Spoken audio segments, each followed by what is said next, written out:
We're going to talk about a recent poll that CBC News did about people's interest in opening up Portage in Main. We've got a couple of great guests to talk about that. We're going to ask you for some questions. What do you want to talk about with respect to this issue? It's an iconic corner. People talk about it around the rest of Canada. It's like Yonge and Bloor, Portage in Main. We all know it. We all love it. But we can't walk across the street there. And now a poll suggests people don't want that to change. Joining me tonight, I've got Scott Mackay. He's the president and co-founder of Probe Research, an opinion research polling company here in Manitoba. He did the poll on Portage in Main just recently. And Michelle Richard is a partner at Richard Winthrop and Consultants. And she's an urban planner and worked for the city of Winnipeg doing that kind of work. So we've got some people that really know some of the background of all of this, the numbers and what it takes to plan for big changes. In this case, potentially a big change that won't happen. And I'll start with you, Scott. 67% of Winnipeggers opposed the idea of reopening the intersection versus 33%. That's a big number. How big? Describe it. You know, in the world of public opinion polling, these kinds of numbers are massive, and we use words like an overwhelming majority, because once you get to the 2/3 point, it becomes almost unstoppable. And you know, the views of these people who would rather keep that intersection closed are very intense. They feel very strongly about it, most of them. So that is a very significant expression of will there, and we don't see that every day in our business. I just want to get some of the sort of business out of the way first. It's a good poll. It's a decent poll. I've looked at polls. The CBC has a desk in Toronto that looks at polls and says the margin error is too big. You're very comfortable that these are solid numbers, correct? Yeah, those numbers will be very accurate. Now, they could be subject to change, of course, because we're going to be in a campaign and we have 6 weeks left of discussions on these things. So right. Those numbers could be moving around one way or the other. But for a point-in-time snapshot, they would be highly accurate. 76% of the people that you polled said they're tired of the debate, even though 54% of them said they were talking about it with their friends and their families. Is that a surprise to you? It is kind of funny, and we talked about this at the office, and what does that really mean? That, you know, maybe that's something quirky about the Winnipeg character. Right. That we talk about this, and we tell people we're sick of talking about it, but yet we talk about it. The people who really are most tired of the issue, though, are the people who would rather keep that intersection closed. They really do want to put this behind them and not hear about it anymore. The people who want it open, they're okay having these discussions because, of course, they're exciting for them and they represent the possibility of change. So, but you know, we have some schizophrenia about this, I think. Welcome to Winnipeg. Yeah. Michelle, that's probably a good launch point for you. 76% say they're tired of the debate. 54% they're still talking about it. I guess the question I would ask you is, what are they talking about? Well, I think that's the $1 million question. It comes down to a real fundamental confusion about what we're talking about. Nobody's actually, I don't think, from the City of Winnipeg or other stakeholders done a great job in trying to coalesce a vision for what this might mean. And so people are kind of left to their own devices to sort of fill in the gaps. And Winnipeggers will, I suspect, ultimately default to the thing that really kind of grabs them. And in this case, it's traffic concerns. So in the absence of an understanding of what Portage Main might be, people kind of just default to what they see as kind of their concern. And in this case, clearly, it's a traffic concern. So there was a study that was done. Dylan did a study in 2017. Really, what comes away from it is the numbers, right? $6 million to do the physical changes there, and then some money for buses, about $12.5 million. I mean, for your average person, that sounds like a lot of money. If you think about the flyover on Kenniston at $120 million, it's pretty modest. Mm-hmm. What would go into a vision that people could look at and say, yeah, I like that, or no, I hate it? Yeah, I mean, probably starting with that study was not perhaps the right thing to do in retrospect. And maybe it really should have started with a sense on like what could this be, and just kind of taking it out on that level and just having kind of very informal conversations with Winnipeggers. And by Winnipeggers, I mean not just the converted, like the urban planners and the architects and, the students of those disciplines. We like to talk amongst ourselves.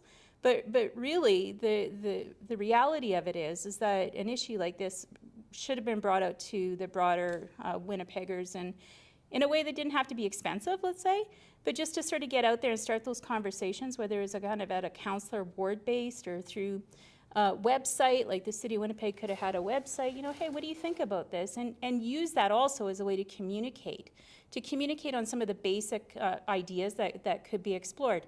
And it's really interesting because we have a history of actually doing a fairly good job of this. And we actually have a history of doing a good job on inspiring for this corner. It was even just going back to Glenn Murray and the design competition that he did. He sponsored as mayor. And just thinking about kind of the inspiration around that and what people were talking about. I could be wrong, and I was a student at that time, or I was recently in my profession, but I don't recall people kind of really honing in on the traffic issue. Okay, so those have overtones of leadership and politics, and I'm going to get to Scott with that in a second, because there's some political ramifications to this that we've got to unpack. But we're starting to get some questions on Facebook, and I'll throw one to you really quickly. Okay. Barshu Valentin, I hope I got that right, asks, is it too expensive to build skywalks over the intersections? And when you look at it, a vision idea, that would probably be one. Really quickly handicap a skywalk, a lot of money, I imagine. You know what? Okay, this is certainly the urban planner speaking. Good. It takes away from what could be achieved at the intersection, which is bringing people down to the street level and creating a vibrancy, having people walking at grade and actually walking to things on the other side of the intersection. And that becomes, to me, the biggest piece of this puzzle is what the possibilities for each of those actual intersection corners could be. So Yeah. keep them on the street, not yeah. up in the air. Yeah. I mean, we're a winter city, so there's always a thought behind it that, that's part of the underground thing. It was like, oh, Yeah. it's warm down there. But I want to get into the politics a little bit about this. And I know that you've done some other polling for CBC, and we're not going to talk about what that looks like specific to the mayoral race that's coming up. But the mayor has attached himself to this issue. Do you see in what the data that you've collected the shadows of that? Well, you're right. It is a deeply political issue in the sense that it is tied to a plebiscite and a mayoralty race with two candidates that are taking polar opposite positions on this. Yeah. So in that sense, it's a deeply political issue. Some people will vote for Brian Bowman, who would rather have the intersection closed. We get a strong sense of this. And there will be some people who would like to see it open that will vote for Moktaluk as well. So there are some crossover things. I don't think this is the voting issue. Okay. It's going to influence some people's vote, but it's not the voting issue. There's so much else going on in the city that's important. It's going to be an interesting election because we have a plebiscite question on the ballot, and we might get into your opinions on having that on the ballot actually in the first place. But I'm wondering, because we're getting some comments on Facebook, and Phyllis Dixon says, if it's 67% now, wait until the election and you'll have a higher percentage. That's sort of like planting a flag and saying, that group that's against this is really against it, and they're really going to come out on election day. Well, our sense is that the vote is fairly hard. Remember, we've looked at this about 5 or 6 times over the last 20 years, and each time there was a majority who were opposed to it. But for some reason, this most recent measurement showed even more intense aversion to this idea of opening it, and people are really dug in on this. They're feeling very solid. They tell us that they're not going to very likely change their positions, and that's especially true with those people who are opposing this reopening. So campaigns matter, and I don't want to say this is a done deal, and who knows, 6 weeks is a long time in politics. But people look like they're very entrenched on this right now. Well, and we get another comment, Lori Ruard comments, do not open, would rather have the roads repaired. How do you, as an urban planner, when you think that, and there's a consensus, there's a real consensus among your profession, correct? That getting people on the street is the way forward in terms of developing urban environments, downtown environments, safety, community, et cetera, et cetera. Yeah. But you can understand, as people drive over Winnipeg potholes, where they would say, it's fine, leave it as it is, and fix the street coming up to my house. Yeah, How do you react to that as a profession and say, gotta have some vision here? Well, yeah, and I mean, to me, as an urban planner, it's not and this is, again, the urban planner, right? But it's not a transportation issue, it's not a traffic issue, right? Okay. It's about creating place, it's about creating the heart of the city in the place that it should actually be really, really celebrated in a very fundamental and exciting way. And we often, you certainly don't have to be an urban planner. If you kind of think about the areas that you like to be in, right? Like places that we all probably want to hang out in and go and visit when we're in other cities. They have certain characteristics, and vibrancy and people and density are those kind of key characteristics. And to me, that's what it's all about from an urban planning perspective. And I don't see it as an either or. Not at all, and it's unfortunate it's kind of been painted as that because it becomes a comparison about there's enough money, there's road money, and then there's money to do other projects. But to me, they're not mutually exclusive at all. We get a comment. Mag Burns asks, is Winnipeg a car city devoted to traffic flow over a carbon-free future that we need? So there's somebody that's asking that existential question, almost fundamental question, are we going to live and die by the vehicle here? And I'm not weighing in on either side of it. As I mentioned, it's a cold city, and our transit does not, with the transit links that they're building now, the rapid transit links, you can still live 7, 8, 10, 12 blocks away from your nearest bus pickup. And when it's minus 30 plus and you've got 2 kids to hustle down the street, that doesn't look like an attractive alternative. So I guess I'm adding a broader question here about car city. Yeah. Is there a way urban planners think their way out of car city? Sure, absolutely. And it's not something that happens overnight, it's something that happens over decades, right? Right. And so I personally think we've made some great strides in the last 10, 15 years. I mean, just even the introduction of bike lanes in a real meaningful way has been an example of that. I certainly a long way to go, but it's these smaller incremental changes that will start to add up over time. And it's just about having a real strong intention to kind of see that happen. So it has to be communicated as to why it's important for us to give pause to other means of transportation. And we just haven't done a great job at that. We tend to rely on interest groups to communicate that, and that becomes polarizing. So, the cycling community has their perspective, and rapid transit certainly has a polarizing effect as well. But we have to start thinking about these things, I think, in just a bit of a different way. Well, Scott, I mean, you mentioned, we've talked about the numbers that your company produced and how very strong they are with what looks to be very little in the terms of wiggle room. And then we're talking about campaigns. What does the Vote Open group need to say, or how high a hill do they need to climb to make these numbers change? Well, I think what they really need to do is to address the critical objection to the opening, which is about traffic delays. Okay. They need to be able to explain to Winnipeggers that it's not as bad as you think. And on our own survey, we asked people how long they thought the delay was. going to be, and the numbers were much higher than what the Dillon report suggested. The costs also actually came in much higher than what the official estimates are. So it would seem to me that if your job is to convince people that this is a good idea, you would have to be able to directly confront those myths or misperceptions that we have about the delay in traffic and the costs. And I think there's probably good ways to do that.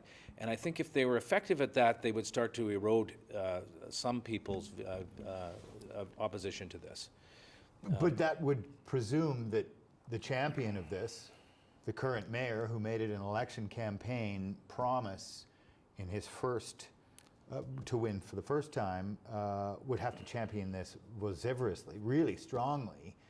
I haven't seen that kind of robust, get behind the bus and push from him so far. I mean, the idea of a plebiscite sort of comes out, and it's like, well, the will of the people now. So is right. Brian Bowman going to be the champion of this enough to get behind the vote open people? Right. And you know, presumably he would be the poster boy for this. He's taken a position. He ran on this last time, and although I kind of suspect that's not going to happen because his campaign was launched tonight, apparently without any mention of this. And I heard him on your radio show yesterday or the day before saying words to the effect of maybe not now. So it seemed that he had already almost given up on this. Right. And he wasn't going to be the champion of this. That's the feeling I was getting anyway. But as I say, his campaign's just launched tonight, and we'll see how this plays out. As I'm looking at the Facebook feed coming in, it's kind of evenly split, unlike your poll so far. 2 or 3 people just saying, absolutely not. Like, this is not where we should be putting our priorities, roads, et cetera, et cetera. I don't like the traffic. And then on the other side, we have Lori Cumming, and she says, people keep talking about other cities and vision and evolving. What's so visionary about opening the intersection? So that's kind of a that's kind of a challenge question, you know. I mean, what is what does this do for us if we open it up? And are we really so far behind other cities here that we're focused on this debate? Well, I mean, she gets to the heart of it, right? And so, I mean, it comes down to the fact that there hasn't been much by way of a consensus around a vision for forever. And so I think that, you know, when we start to think about what it might mean, certainly from a placemaking perspective, there's all sorts of things that can happen there. And again, it's not just the opening of the intersection, the actual physical opening of it, it's what happens around the intersection that becomes very, very exciting. And how does it connect up to the broader kind of very important attractions and features within the downtown? And then it just starts to become a real pivotal piece of the puzzle, right? It becomes really the heart of it.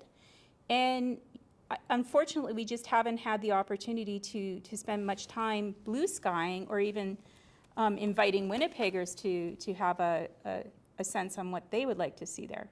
Well, but I'm going to challenge you a little bit in that the way I see, and this is a personal sort of view of it, the way I see the downtown is sort of nodes, and they compete against each other for your time. You have the Forks, and you have the Exchange District, and it's split into 2 over Main Street. And then you have sort of at one end the University of Winnipeg campus and what they've done to build things. And then there's the legislature, you know, and we're not a very big city, and it's spread all over. And now True North, right in the middle of it, is attempting something with the shed. We don't have enough people downtown. How does Portage and Main sort of connect all these things together? Because I can walk down any street and get from the MTS Center to the Exchange District without having to go through Portage and Main. So I'm still trying to probe why it's a key thing. Well, I mean, and the question itself lends to kind of the issue at hand. For sure, it should all connect together. Absolutely. And So I that's don't. the urban planner thinking? No, I mean even a Winnipegger thinking, right? Okay, good. And an urban planner thinking, but I don't buy the competition argument at all, really. Why? I think because it's like one of those things where, you know, there should be enough to do within the downtown to just accommodate pretty much anybody that wants to be there to be doing certain things. So it's not like, you know, people are making choices. Well, today I'm going to go here, I'm not going to go there, right? It becomes part of the way we live our lives. And this is what other cities do extremely well, is it just becomes a part of how they live their lives. A key component to that, of course, is residential development. You know, and it's having people actually there on a 24/7 basis. And then those types of nodes start to really become coherent and make sense. Winnipeg would do well to have a really strong downtown pedestrian strategy that does exactly that, that starts to make the connections within each of these kind of pockets in a way that, you know, invites people to visit multiple destinations within the downtown on a daily basis. And we don't have that right now. No, we don't. Maureen Peniak says, opening this intersection to pedestrians is a way to let folks know we're starting to think of people first. So how can the urban planners take more of a platform on this? I'll let you answer that really, really quickly, but I do want to ask Scott some of the behind the polling stuff. Yeah, so I have a very strong opinion about this. I don't think that this is up to the purview of experts to be driving that conversation. I really feel strongly about that. We have to get out from this mindset that urban planners, architects know best, and they'll just kind of tell you that, right? There has to be way more work that goes into building a reason for Winnipeggers to get behind this, and it can't come because the urban planners say it's a good idea. Okay, so when we get into behind the polling data that you did, and there's such a strong no vote on this, and people talk about, you know, we think of people first. Who are the behind the numbers? Is it a broad section of people both live in downtown and then live in the suburbs? Are we to, if you're a proponent of this, if you think that this is a good idea, is it somebody outside of the downtown that you have to convince and say to them boldly, come on, man, start thinking? I mean, you know, that's a pretty challenging thing to say to somebody. You know, when you get close to 70% of the public on one side, the demographic profile of those people starts to look like everybody else. Okay. Because it's such a large group. If you had 50-50, you might see some really interesting demographic differences. Now, there are some, and for instance, we created a group of people just by grouping like people together. So we took people who live downtown, work downtown, enjoy entertainment downtown, and spend time going downtown for pleasure. And we put all those people into one category and then looked at their views on these things. And sure enough, those people are far more inclined to favor the opening. These are sort of urbanist people. But it was not even among that group a majority. So you know, we tried to create a group and see who these people really are, and we still couldn't get a majority of them. So the other thing I think that is really interesting, and this gets at your question maybe in a more subtle way, there is a kind of an elite versus the everyman and every woman kind of thing going on here. Because one of the questions on the survey was, the people who want to reopen Portage and Main are out of touch with the common person. Mm-hmm. And, you know, a huge number agreed with that, basically the same number who want to keep the thing closed. Huh. So, but if you think about it, it is kind of objectively true, because the people who are in favor of opening it is a smaller group, and they do have some elite characteristics about them. There's no question about it. Do you suspect, and maybe I'll open up to both of you on this, that there is a certain latent feeling that I don't trust who's going to plan this? Like that, I mean, and that speaks kind of to the lack of vision that you alluded to at the beginning of the show, but that, you know, I mean, nobody's going to tell you that Portage Place worked. It's really not. It's counterintuitive to people on the street. It's several city blocks long. it's got empty stores in it, and that was an urban planning thing. And there have been other mistakes. You know, a lot of people argue putting the football stadium out on one end of the city was not a great move. Is there a fear? Is there a fear that, yeah, I might do it, but you guys are going to mess it up? Well, you know, there is, as I mentioned, there's cynicism about there's cynicism about the costs. We know that. We tend to not believe that this delay would be minor. We tend to maybe overestimate the amount of the delay. We didn't actually ask a question about whether people thought there could be a good plan put in place. Right. But you know, there are other things, and I'm not an urban planner by any measure, but it seems to me that we have built some fairly visionary things in this city in the last couple of decades, including the Esplanade Riel Bridge and the Human Rights Museum, that I think... And the whole Forks thing is and wildly the Forks popular. itself. Yeah. And so I think that these things are popular now. Yes. And they probably would have been rejected in a plebiscite. So we're controversial in their time. Yeah, that's right. So, you know, sometimes these things take leadership, and so you could probably point to something like Portage Place and say that was an urban planning fiasco, but there have been some great victories, I think. And those have been achieved without any kind of plebiscites. Ask the urban planner. Yeah. Do you think that there's some fear here that you can't do it right? Yeah, I mean, possibly. I mean, you know, you look at Portage Place, I always sort of challenge that was an outlier, right? Like that to me is probably a really bad example of urban planning gone amok. But when you think about Portage Main, and maybe this is one of the things that hasn't happened that could have happened, was to sort of pull on the historical elements of it and go back to the time when it was open and it was functioning and there were streetcars and it was really an interesting place, right? Yeah. Or maybe it never was. I don't know, right? Hard to look back. It's because at a different time. I mean, you know, a lot more people walked. But that's the point. Well, but they didn't have a choice, right? There were less vehicle ownership. We didn't have, I mean, now we have walking and we have people looking at their phones all the time. I'm struggling to find my phone, you know, you see everybody walking. There's some things that are coming in on Facebook that I wanted to kind of wrap all together. Some folks out there saying, well, how much does this cost? And we'd mentioned that at the beginning of the show, that the estimate from Dylan is about $12.5 million. And I'm going to wrap that into a comment, and maybe we'll go over this a little bit. Can it be explained how this benefits downtown a little bit more specifically, and what type of businesses would get excited about this? Because I know that there's consensus now among the 3 tower owners on the corner, but is there a coalescing of more business that might pop up if we open the intersections for our $12.5 million investment? And I think what is it called? Experiential market.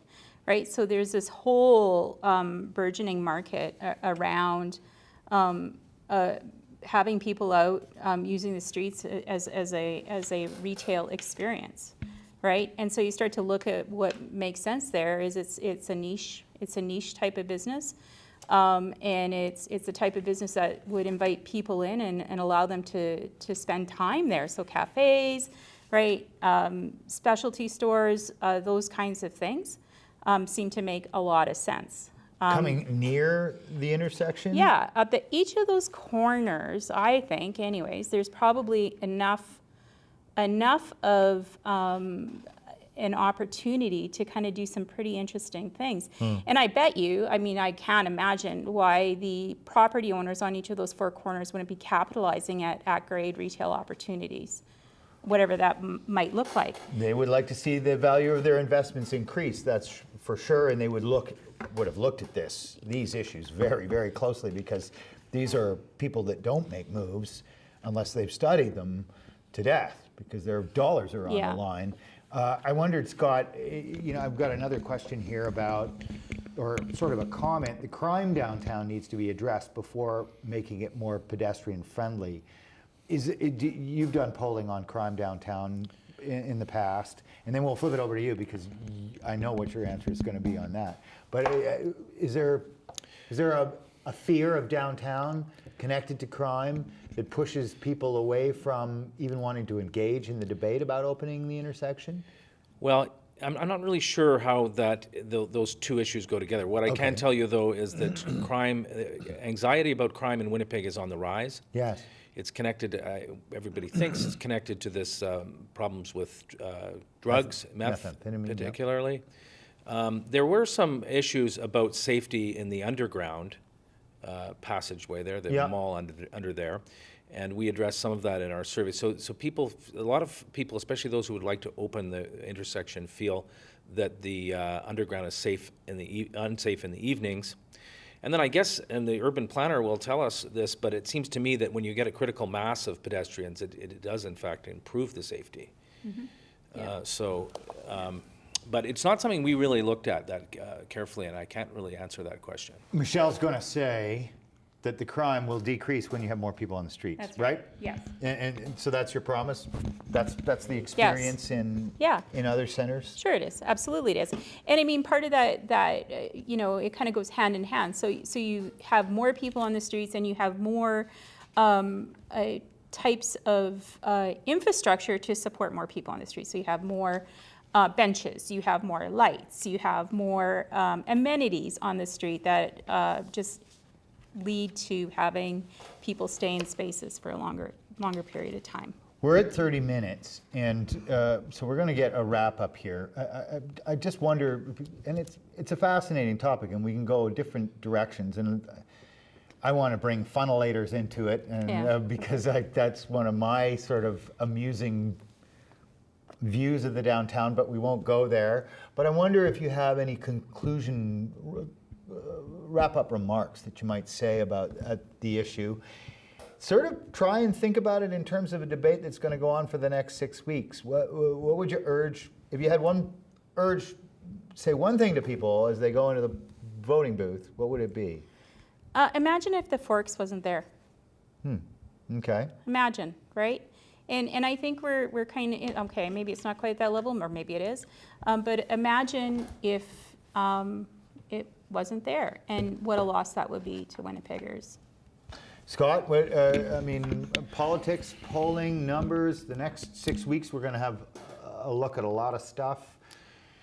You know, I think that the next 6 weeks is going to be key, and and for the long-term future of the city too, because I do think if people are really dug in on this and they're not going to be open-minded and they've decided that this is what's going to happen, and we do in fact wind up with a plebiscite result that's in the 60s or even low 70s of rejection, this is not going to be on the public agenda for the foreseeable future. Nobody will touch it with a 10-foot pole. I think that's right, and so we have to consider that. Like this might be now or never kind of thing. Sure. And so, and I'm afraid it looks more like never with these numbers today. Yeah. But we have 6 weeks, and let's see how strong these campaigns are. Very, very interesting conversation. Lots of people commenting. Sorry I didn't get to all of your questions. Thank you very much for participating in it. 6 weeks. Going to remind you, everywhere I can and everywhere I go, you got an opportunity to vote in 6 weeks. Get out and do it. Mark your ballot, and for or against on Portage and Main. Scott Mackay from Probe Research and Michelle Richard from Wintrip & Associates, Wintrip Consulting. Did I get that right? Thank you very much for joining me. Have a great night and stay safe. Thank you. You dropped them.